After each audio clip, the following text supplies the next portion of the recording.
Welcome to the Tech Egg. Don't get scrambled. Enjoy the video. In this video, I will explain how to add hyperlinks in Canva. First, select the text, image, or any element you wish to link.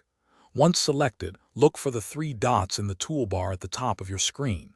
Clicking these dots will reveal additional options.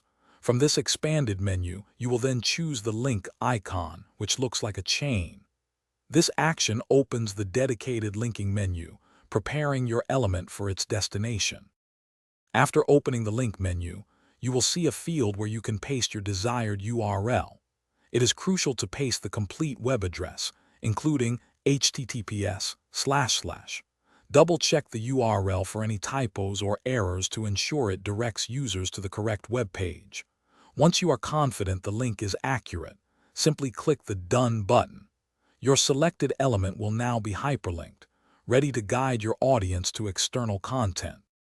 Canva also allows you to create internal links, directing viewers to different pages within the same design.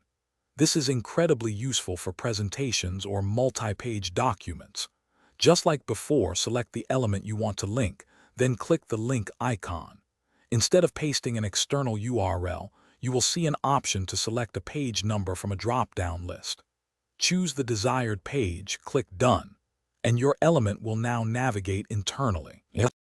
Before finalizing and sharing your Canva design, it is absolutely essential to test all your hyperlinks.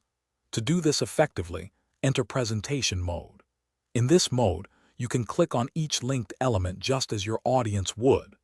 Verify that every single link directs to its intended external website or internal page. This quick check ensures a smooth and professional experience for anyone viewing your creation, preventing broken links or navigation issues. Thanks for watching. Consider subscribing if I helped unscramble your problems.